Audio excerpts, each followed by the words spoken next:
સમાચાર સવારમાં આપનું સ્વાગત છે। આજના તાજા અને મહત્વપૂર્ણ સમાચારો પર એક નજર કરીએ તે પહેલા ચેનલને સબસ્ક્રાઇબ કરી લો। 24 કલાક દક્ષિણ ગુજરાત માટે અતિભારે। રાજ્યમાંથી મેઘરાજા વિદાય લે તે પહેલા હવામાન વિભાગે 16 સપ્ટેમ્બરથી 22 સપ્ટેમ્બર સુધી રાજ્યમાં હળવાથી મધ્યમ વરસાદની આગાહી કરી છે। ખાસ કે આગામી 24 કલાક માટે દક્ષિણ ગુજરાતમાં ભારે વરસાદની આગાહી કરાઈ છે, જેમાં તાપી, ડાંગ, નવસારી, વલસાડ, દમણ અને દાદર નગર હવેલીમાં યલો એલર્ટ જાહેર કરાયું છે। રાજ્યના અન્ય જિલ્લાઓની વાત કરીએ તો ત્યાં હળવાથી મધ્યમ વરસાદની આગાહી છે। અમદાવાદમાં વાતાવરણ વાદળછાયું રહેશે। ગુજરાતમાં ખરાબ રસ્તાઓ પર મુખ્યમંત્રી નારાજ। ગુજરાતમાં પડેલા ભારે વરસાદ બાદ અનેક જગ્યાએ રસ્તાઓ તૂટી ગયા છે, જેના કારણે એક વર્ષ પહેલા જ બનેલા રસ્તાઓની ગુણવત્તા પર સવાલો ઉભા થયા છે। આ બાબતે મુખ્યમંત્રી ખૂબ નારાજ થયા છે અને તેમણે જવાબદાર અધિકારીઓ સામે કડક કાર્યવાહી કરવાના આદેશ આપ્યા છે। કેબિનેટની બેઠકમાં તેમણે નવરાત્રી બાદ સમારકામ શરૂ કરવા અને ખેડૂતોને પાક નુકસાનીનું વળતર ચૂકવવા પણ સૂચનાઓ આપી છે। રાજ્યમાં ચોમાસાની વિદાય નજીક। રાજ્યમાં ચોમાસું હવે વિદાય લેવાના આરે છે। હવામાન વિભાગે 19 સપ્ટેમ્બર સુધી ગાજવીજ સાથે વરસાદની આગાહી કરી છે। દક્ષિણ ગુજરાતના સુરત, વલસાડ, નવસારી, તાપી, ડાંગ, દમણ અને દાદરા નગર હવેલીમાં ભારે વરસાદ પડવાની સંભાવના છે। પવનની ગતિ 30 થી 40 કિલોમીટર પ્રતિ કલાક રહેશે। નવરાત્રી દરમિયાન હળવાથી મધ્યમ વરસાદની આગાહી છે અને 19 સપ્ટેમ્બર બાદ ચોમાસાની વિદાય થવાની શક્યતા છે। અદાણી એન્ટરપ્રાઇઝને મળ્યો Kedarnath ropeway project. Adani enterprises લિમિટેડને ઉત્તરાખંડમાં સોનપ્રયાગથી કેદારનાથ રોપવે પ્રોજેક્ટ માટે NHLML તરફથી લેટર ઓફ અવોર્ડ મળ્યો છે। કંપની પ્રોજેક્ટમાં 4081 કરોડનું રોકાણ કરશે। 2.9 કિમી લાંબો આ રોપવે પૂર્ણ થતા કઠિન કેદારનાથ યાત્રાનો સમય હાલના 8 થી 9 કલાકથી ઘટીને માત્ર 36 મિનિટ રહેશે। આ પ્રોજેક્ટ AELના RMRW ડિવિઝન હેઠળ બનાવાશે, જે દેશના સૌથી પડકારજનક તીર્થ પ્રવાસને સહેલો બનાવશે। નીતિન ગડકરી મોટી જાહેરાત। કેન્દ્ર સરકાર ટૂંક સમયમાં કોમર્શિયલ વાહનો માટે વાર્ષિક ફાસ્ટેગ પાસ લાવશે। કેન્દ્રીય મંત્રી નીતિન ગડકરીએ જાહેરાત કરી કે સરકાર રાજ્ય પરિવહન નિગમની બસો અને ખાનગી બસો માટે વાર્ષિક ફાસ્ટેગ પાસની યોજના પર કામ કરી રહી છે। આ પગલાથી લાખો મુસાફરોને ટોલ પ્લાઝા પર થતા વિલંબથી મુક્તિ મળશે અને મુસાફરી વધુ સરળ બનશે।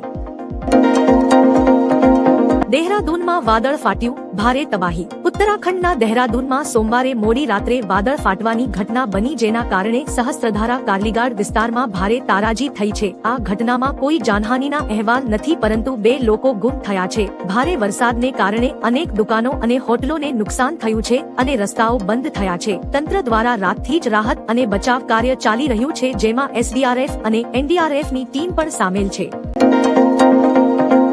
પહેલા મેઘો ગુજરાતીઓને ભીંજવશે।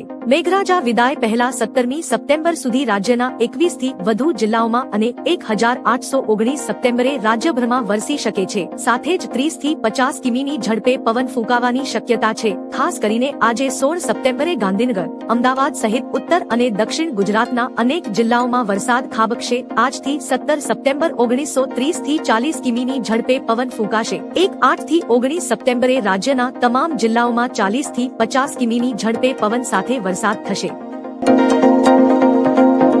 રેશન કાર્ડ ધારકોને મળશે 2000 રૂપિયા। રેશન કાર્ડ ધારકો માટે સરકાર આગામી તહેવારને લઈ મહત્વનો નિર્ણય લઈ શકે છે, જેમાં નાણાકીય મદદ પણ ઉપલબ્ધ થશે। ખાદ્ય પદાર્થોની સાથે દર મહિને 1000 રૂપિયાની સીધી નાણાકીય સહાય પાત્ર પરિવારોના બેંક ખાતામાં જમા થશે। ખાસ કે તહેવારોમાં આ રકમ 2000 રૂપિયા સુધી પણ વધારી શકાય છે। સરકારનો દાવો છે કે આ ફેરફારો વિતરણ વ્યવસ્થાને વધુ પારદર્શક બનાવશે અને ફક્ત જરૂરિયાતમંદ લોકોને જ સંપૂર્ણ લાભ મળશે।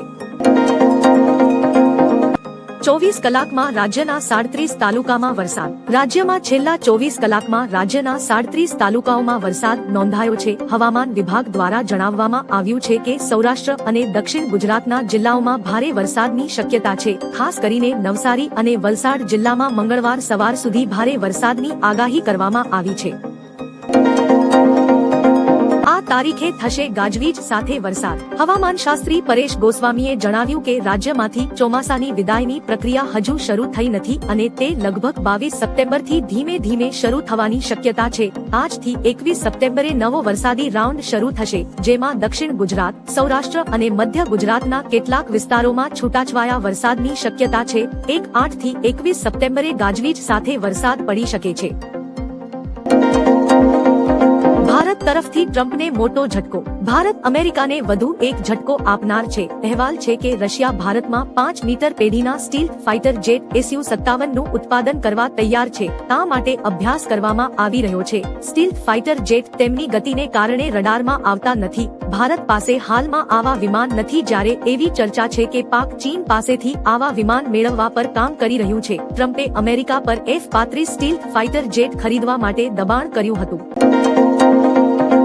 ગુજરાતમાં ફરી વરસાદનું જોર વધશે। હવામાન વિભાગની આગાહી મુજબ ગુજરાતમાં ફરી વરસાદનું જોર વધશે। દક્ષિણ ગુજરાતના 5 જિલ્લા સુરત, ડાંગ, નવસારી, વલસાડ, તાપી અને કેન્દ્રશાસિત પ્રદેશોમાં ભારે વરસાદની સંભાવનાને કારણે યલો એલર્ટ જાહેર કરાયું છે। આગામી 6 દિવસ સુધી ગાજવીજ સાથે હળવાથી મધ્યમ વરસાદની આગાહી છે। માછીમારોને દરિયો ન ખેડવા સૂચના આપવામાં આવી છે। વરસાદની આગાહી વચ્ચે અમરેલીમાં ધોધમાર વરસાદ। અમરેલી શહેરમાં ફરી ધોધમાર વરસાદ નોંધાયો છે। ભારે વરસાદના કારણે સિવિલ હોસ્પિટલ, રાજકમલ ચોક, જિલ્લા પંચાયત રોડ અને બસ સ્ટેન્ડ રોડ સહિતના નીચાણવાળા વિસ્તારોમાં પાણી ભરાઈ ગયા છે। વરસાદને કારણે વાતાવરણમાં ઠંડક પ્રસરી છે, પરંતુ માર્ગોમાં જળભરાવથી નાગરિકોને ભારે હાલાકીનો સામનો કરવો પડી રહ્યો છે। તલાટીની પરીક્ષા શાંતિમય માહોલમાં પૂર્ણ। ગઈકાલ 14 સપ્ટેમ્બર 2025ના રોજ મહેસૂલી તલાટી વર્ગ 3ની પ્રાથમિક પરીક્ષા રાજ્યના 23 જિલ્લામાં 1384 કેન્દ્રો પર યોજાઈ હતી। 4.25 લાખ ઉમેદવારોએ ફોર્મ ભર્યા, જેમાંથી 4 લાખે પરીક્ષા આપી હતી। બાયોમેટ્રિક વેરિફિકેશન બાદ પ્રવેશ આપવામાં આવ્યો। પરીક્ષા બપોરે 2 થી 5 વાગ્યા દરમિયાન શાંતિપૂર્ણ રીતે પૂર્ણ થઈ હતી। 2 વાગ્યા પછી પ્રવેશ બંધ હતો। 1:45 વાગ્યે OMR શીટ વહેંચાઈ। અગિયારસ, બીજ અને પૂનમ હવે ક્યારે નહીં ભૂલાય। અગિયારસ એપ તમને એક દિવસ પહેલા અને એ દિવસે યાદ અપાવશે કે આજે અગિયારસ, બીજ કે પૂનમ છે। સાથે સુંદર તહેવારોના પોસ્ટર પણ તમને આ એપમાં મળશે। એપ એન્ડ્રોઇડ અને iOS બંનેમાં ઉપલબ્ધ છે, તો અત્યારે જ અગિયારસ એપ ડાઉનલોડ કરો। ચોમાસું આજે 15 સપ્ટેમ્બરથી પરત ફરશે। ભારતીય હવામાન વિભાગ અનુસાર આ વર્ષે દક્ષિણ પશ્ચિમ ચોમાસાની વિદાય આજે 15 સપ્ટેમ્બરથી પશ્ચિમ રાજસ્થાનથી શરૂ થવાની સંભાવના છે। આ સામાન્ય સમય કરતા 2 દિવસ વહેલું છે, કારણ કે સામાન્ય રીતે ચોમાસું 17 સપ્ટેમ્બરની આસપાસ પરત ફરવાનું શરૂ કરે છે। આ વર્ષે 8 દિવસ વહેલું ચોમાસું આવ્યું હતું અને સમગ્ર દેશમાં 9 દિવસ વહેલું ફેલાયું હતું। દેશમાં અત્યાર સુધીમાં સામાન્ય કરતા 7% વધુ વરસાદ નોંધાયો છે। હું શિવનો ભક્ત છું, બધું ઝેર પી લઉં છું। 2 દિવસની મુલાકાતે આસામ પહોંચેલા પીએમ મોદીએ કોંગ્રેસ પર જોરદાર નિશાન સાધ્યું। તેમણે કહ્યું, આ કોંગ્રેસના લોકો મને ગમે તેટલું ગાળો આપે, હું ભગવાન શિવનો ભક્ત છું, હું બધું ઝેર પી લઉં છું, પરંતુ જ્યારે કોઈ બીજાનું અપમાન થાય છે ત્યારે હું તે સહન કરી શકતો નથી। તમે લોકો મને કહો, ભૂપેન દાને ભારત રત્નથી સન્માનિત કરવાનો મારો નિર્ણય સાચો છે કે ખોટો? ગાંધી વિપક્ષના નેતા નહીં, દેશ વિરોધી નેતા। લોકસભાના ઉપાધ્યક્ષ સીપી રાધાકૃષ્ણનના શપથ ગ્રહણ સમારોહ દરમિયાન રાહુલ ગાંધીની ગેરહાજરી પર ભાજપ સાંસદ અનુરાગ ઠાકુરે કહ્યું કે 10 વર્ષ સુધી લોકો એ તેમને વિપક્ષના નેતા બનાવ્યા નહીં, ભૂલથી 3જી વખત ચૂંટાયા છે તો પણ વિપક્ષના નેતા તરીકે નહીં, દેશ વિરોધીના નેતા બની ગયા છે।